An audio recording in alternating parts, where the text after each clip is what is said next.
Thank you, IB, for your request for a swing analysis. You say you've been playing for about a year, and you hit a pitching wedge in the video you sent me and said it went straight down the middle. Well, of course, that's always the best choice. I think you've got a tidy, well-organized swing, and so well done. You're obviously an enthusiast and you practice. So here are the things that I think that you could direct your attention toward in what I hope is a valuable way.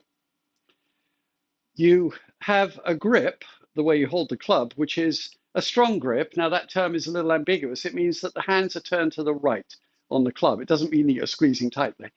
And that's generally a very good choice. But you do make one feature that is unhelpful, which is that you put the thumb of your right hand down the top of the club. Now, obviously, the other hand has the thumb down the top of the club, or actually to the right of center. But putting the right thumb there means that your wrists are limited in how much they can hinge. And this shows up later in your swing. So then on two elements of your backswing, I see that there's something that I can help with. You start the swing well, you're standing quite nicely, but quite early in the backswing, you stop turning your shoulders. Now, let's assume that a 90-degree shoulder turn, and generally accomplished, what I say is unrealistically, but helpfully halfway through the backswing, is not available to you. You stop quite early. So you've turned, let's say, 45 degrees, and you have this thumb on top, which stops you hinging your wrist. You also straighten out your right knee slightly. I see your toe come off the ground. Now, the effect of those things is that how you apply force is what they call an early hit, because this absence of wrist action forced on you by that thumb position means that you have relatively little wrist action, and the club is therefore at its fullest extent earlier in the swing than is thought conventional. What does that do? It makes you hit into the ground before the ball. Now, that goes a yard and of course is embarrassing. And so you then work hard to square up the club, because in fact you're also what they call slightly closed as a result of that grip. And you have to pull up to avoid hitting fat. You've got to push the club to the right slightly to stop it from going to the left, which its natural default might be.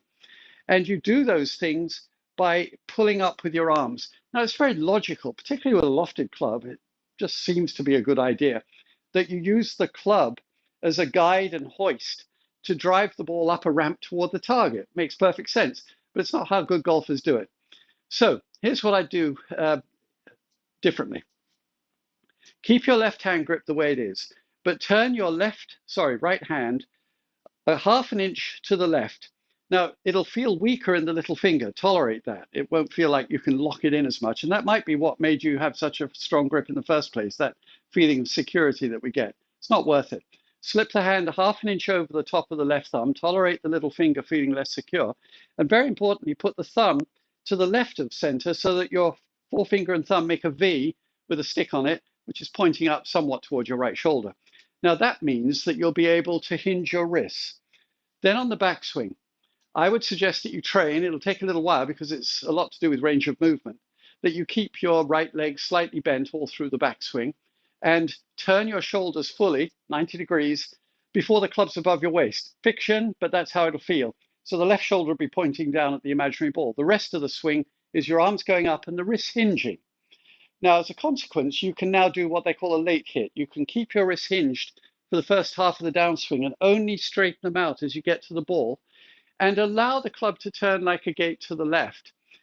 If you don't, any guide that you've got naturally built in because of that previous grip is going to now make you go off to the right. So you're going to want to let the club turn a little to the left and get what I hope is a climbing draw, my favorite thing. Now, on the follow through, your arms will remain extended longer. And I won't see this sort of telltale sign of you lifting and guiding, which is that you finish with the swing almost with your hands resting on your left shoulder. They'll be farther away from your left ear as you watch the ball fly.